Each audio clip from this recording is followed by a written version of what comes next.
Halo guys, selamat datang kembali di channel Broview Series. Masih bersama saya Stephen yang akan menjelaskan alur cerita filmnya. Kali ini saya akan menjelaskan alur cerita film yang berjudul An Empress and the Warrior. Menjadi satu-satunya pewaris tahta yang sebagai pemeran di dalamnya dia belum siap.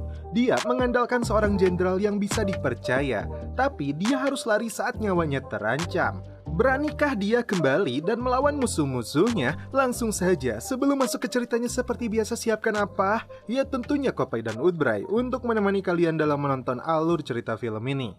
Dan sekarang kita masuk intro.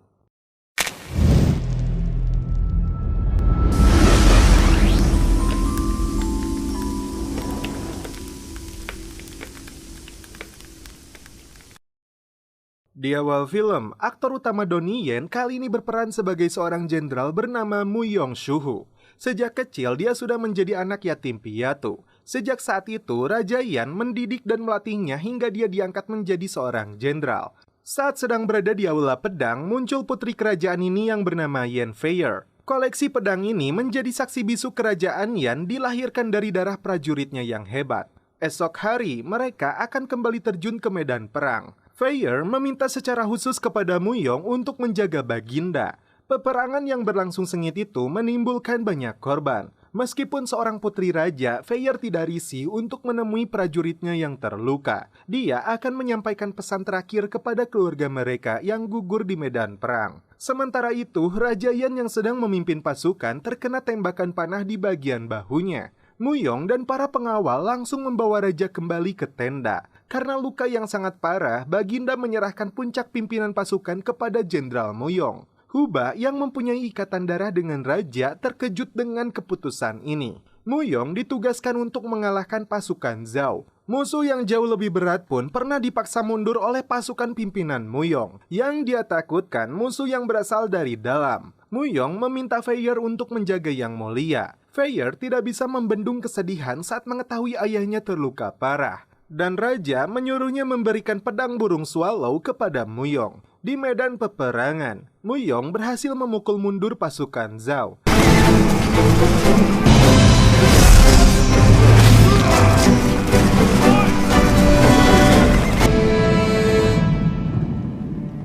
Saat Feier sedang mengambil obat-obatan, Huba kembali menemui raja. Dia kecewa kepada raja karena menyerahkan tahta kerajaan ini kepada anak yatim piatu, bukan kepada dirinya yang sudah jelas adalah keponakannya sendiri. Raja Yan menilai Huba adalah orang yang haus akan kekuasaan dengan ambisinya. Tak diduga, Huba tega membunuh Baginda Raja.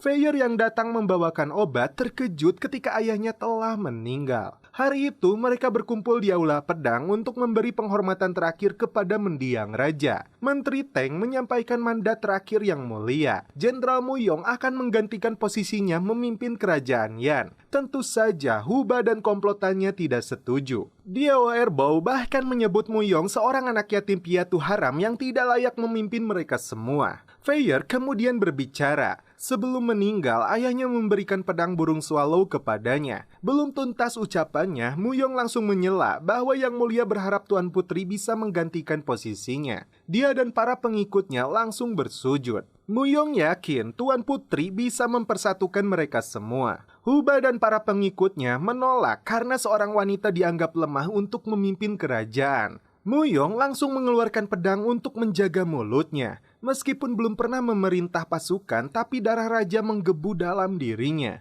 Dia berjanji tidak akan mengecewakan nenek moyang, tanah air, dan rakyatnya. Siapapun yang berani mengusik kerajaan Yan akan berhadapan dengannya. Mulai saat ini dan seterusnya, Feier akan menjalani latihan militer. Secara pribadi, Feier bertanya kepada Mu Yong, mengapa dia tidak menerima amanat dari mendiang raja untuk menggantikan posisinya. Mu Yong sangat menghargai titah raja, namun dia yakin Feier satu-satunya orang yang bisa mempersatukan dan membawa kedamaian di kerajaan Yan. Mu Yong berjanji akan terus mendampingi dan menjadikannya pimpinan pasukan yang pantas. Tak buang waktu, Feier menjalani pendidikan militer. Dia diajarkan bertarung di atas bongkahan kayu yang mengapung di atas air. Latihan pertarungan itu dimenangkan oleh Mu Yong. Muyong dan Feier kemudian melakukan pertandingan jousting, dan hasilnya Feier kembali mengalami kekalahan. Tak sampai di situ, mereka berdua melakukan latihan pertarungan jarak dekat menggunakan pedang di atas lumpur dalam kondisi hujan lebat. Malam itu, Muyong mengenang kembali ketika Feier menganggapnya sebagai kakak saat mereka berdua masih bocah. Dia memberikan sebuah batu sebagai simbol persaudaraan yang dia simpan hingga saat ini. Tiba-tiba, Feier muncul melihat batu yang dipegangnya.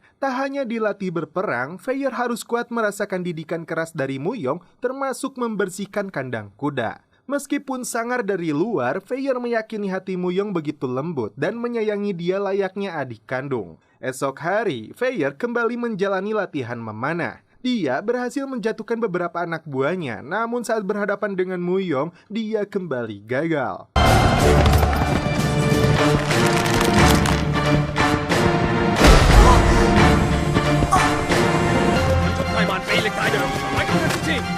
Huba yang masih haus tahta kekuasaan melakukan langkah keji dengan menyuruh pembunuh bayaran untuk menghabisi Feier dan mengkambing hitamkan Muyong. Saat Feier sedang memandikan kudanya, inilah yang terjadi.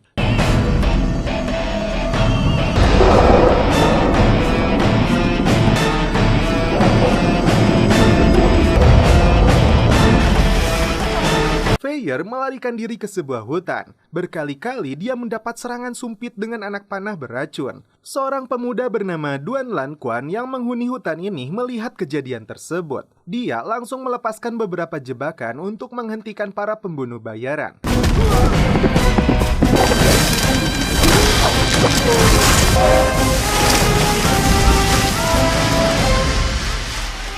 Feier terkena anak panah beracun di punggungnya hingga dia tidak sadarkan diri. Quan langsung membawa Feier ke gubuknya untuk memberikan pengobatan. Di kerajaan Yan, Huba menuduh Muyong yang mengakibatkan Tuan Putri menghilang. Dalam pencariannya, Muyong dan prajurit tidak berhasil menemukan jejak keberadaan Feier. Feier berhasil selamat dari usaha pembunuhan yang dilakukan Huba. Saat siuman, dia melihat berbagai ramuan obat-obatan herbal di sekeliling rumah. Tiba-tiba, Quan datang menggunakan penutup kepala anti lebah membuat Feier terkejut dan hampir menyerangnya. Quan mengaku sebagai tabib. Dia sudah mengeluarkan panah beracun dari dalam tubuh Feier. Feier berniat untuk pergi dari sini, namun karena tubuhnya masih lemah, dia kembali ambruk. Setidaknya dia harus beristirahat selama 3 hari sampai racun itu benar-benar keluar dari dalam tubuhnya. Dia tidak memberitahu kepada Quan bahwa dirinya adalah seorang putri dari kerajaan Yan. Muyong menemukan sebuah panah beracun menusuk di batang pohon. Feier tidak mau mengganti perban dan akibatnya dia merasakan gatal-gatal di punggungnya.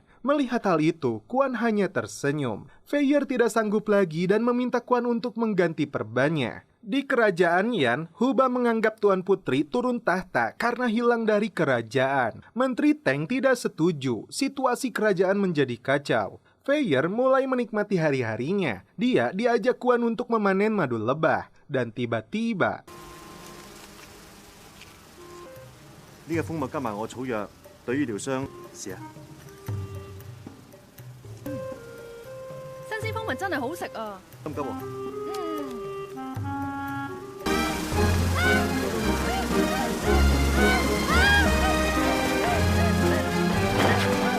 快啲走！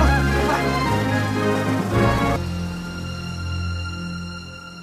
Alhasil, muka mereka diperban akibat serangan lebah. Quan kehilangan keluarganya akibat perang. Karena itulah dia sangat membenci peperangan yang mengakibatkan banyak penderitaan bagi rakyat jelata. Dalam pencariannya, Muyong menemukan pedang bulan baru. 10 tahun yang lalu, 10 kerajaan membasmi prajurit bulan baru yang dikenal sangat tangguh dan berbahaya. Quan sedang mempersiapkan sebuah lentera raksasa atau balon udara yang bisa terbang membawanya. Quan kemudian mengajak Feier ke atas menara yang bisa melihat sekeliling hutan ini dari atas. Suatu pemandangan yang menakjubkan membuat Feier makin jatuh hati kepada Quan. Malam terakhir, Feier tinggal di rumah ini dan mereka berdua tidak bisa tidur. Dan akhirnya Feier bisa tidur nyenyak di samping Quan. Pagi hari, saat Feier hendak pergi, Quan menyusul untuk mengantarnya.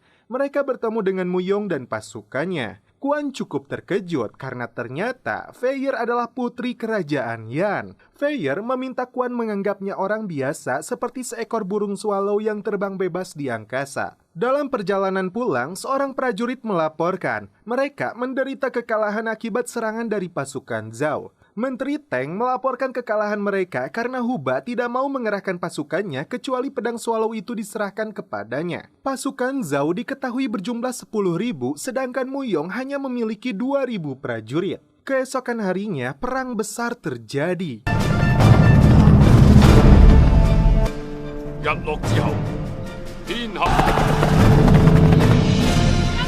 Feier memimpin pasukan untuk melawan prajurit Zhao yang jumlahnya 5 kali lipat lebih besar. Genderang perang ditabeh. Ribuan anak panah dilepaskan saat pasukan Zhao memulai serangan.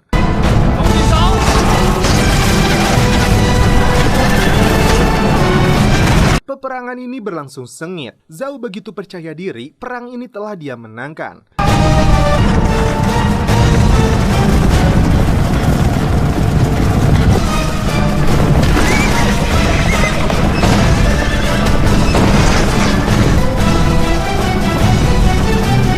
Dia dan beberapa pengawalnya fokus untuk mengejar Feier yang lari ke hutan.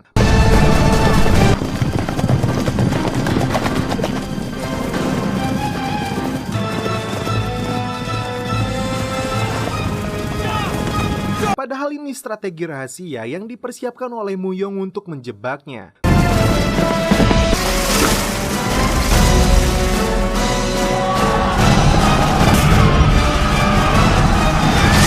Feier berhasil mengalahkan anak dari Raja Zhao.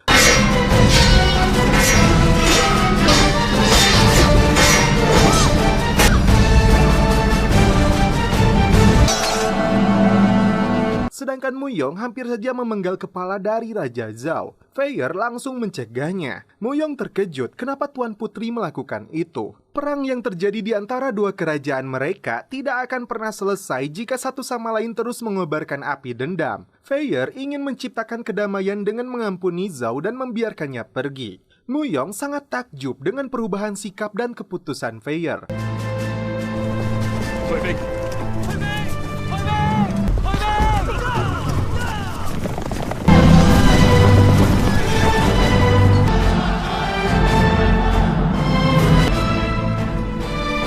Kembali ke kerajaan Yan, Feier memutuskan kepada Huba dan komplotannya yang dianggap berkhianat dan bersalah dicopot kekuasaannya dan diusir dari aula pedang. Huba yang sakit hati kembali membuat rencana terselubung, menggunakan racun yang sangat berbahaya dan tidak ada penawarnya. Si empu pembuat racun ditusuk dengan racun itu dan asistennya dipercaya untuk membuat dalam jumlah besar. Kerajaan Yan kini fokus kepada rakyat yang menderita kelaparan. Di sisi lain, Feier tidak bisa melepaskan rindunya kepada Kuan, begitupun sebaliknya.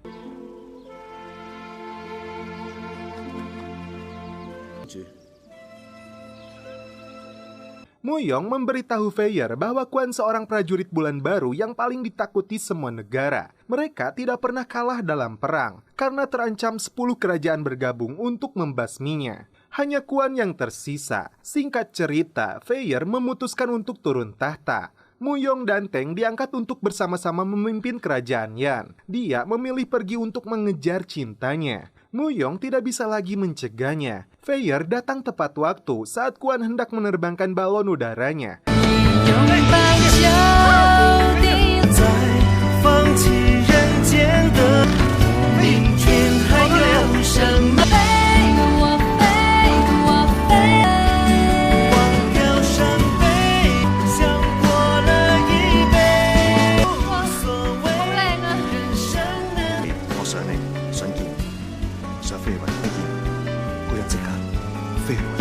Mereka kembali saat malam hari dan setelah itu mereka pun celepot. Masalah kembali terjadi di kerajaan Yan. Huba mengerahkan pasukannya untuk mengepung kota. Untuk menghindari perang saudara, Muyong kembali mencari Feier. Dia mencabut pedang bulan baru milik Kuan. Kuan yang sedang memetik tanaman obat langka bisa merasakan pedang itu. Di tengah derasnya air sungai, Muyong menantang Kuan untuk bertarung.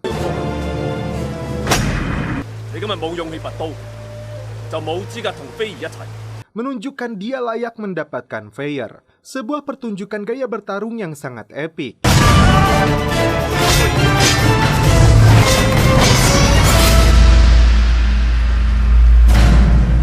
Muyong meminta Quan untuk membawa Fire sejauh mungkin karena bahaya sedang mengancamnya. Huba berhasil menguasai istana.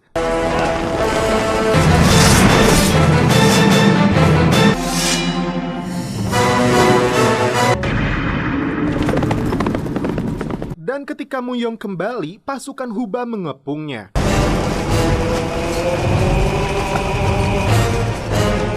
Dia bahkan melempar kepala tank yang membuat Muyong sangat marah. Saat mereka melepaskan ratusan anak panah, datanglah pasukan Muyong untuk melindunginya. Pedang burung swallow itu diberikan kepadanya. Mereka mengorbankan diri dan meminta Muyong pergi meminta bantuan pasukannya yang berada di luar kota. Sementara itu, Quan menceritakan pertemuannya dengan Muyong karena negaranya dalam kondisi kritis. Tiba-tiba, gerombolan pembunuh bayaran mengepung mereka.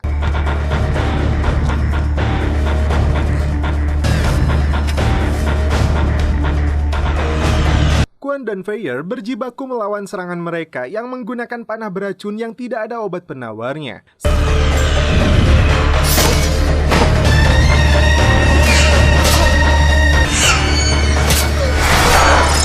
Sialnya, Quan terkena tembakan anak panah itu. Quan meminta Fire segera pergi ke kerajaan Yan. Padahal anak panah beracun itu membahayakan nyawa Quan. Sementara itu, Muyong bertemu dengan sisa pasukannya yang lebih dulu diserang pemberontak Huba. Dia meminta mereka semua untuk pergi. Pagi hari, Muyong seorang diri menghadapi Huba dan ribuan pasukannya.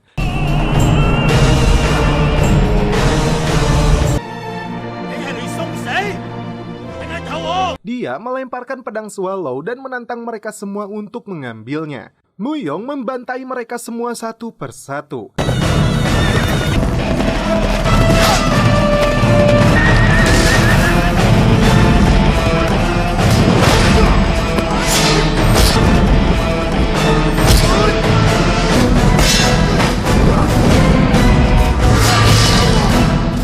Walaupun dikepung oleh ribuan prajurit, tidak membuatnya gentar.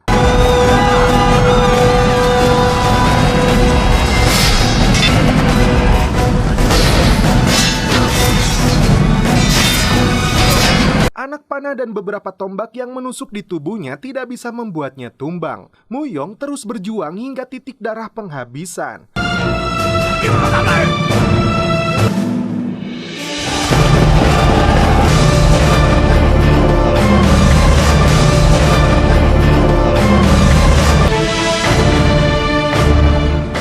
Tiba-tiba, Fire datang untuk menyelamatkannya. Huba mengakui dirinya yang telah membunuh raja. Fire semakin marah dan langsung melawan pengkhianat ini menggunakan pedang swallow-nya.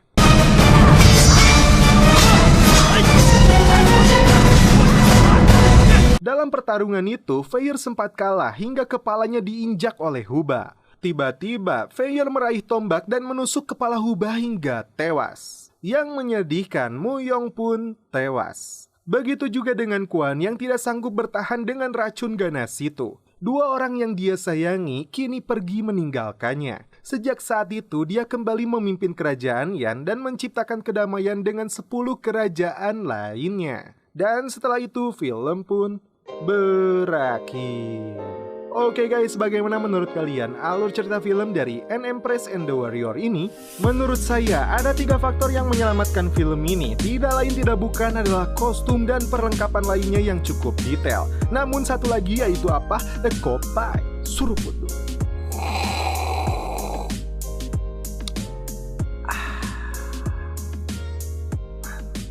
Oke guys, cukup sekian alur cerita film ini. Salam penutup seperti biasa dari kami. Mohon maaf bila ada kata-kata yang kurang berkenan di hati kalian. Mohon dimaafkan ya. Salam perfilman duniawi. Keep enjoy.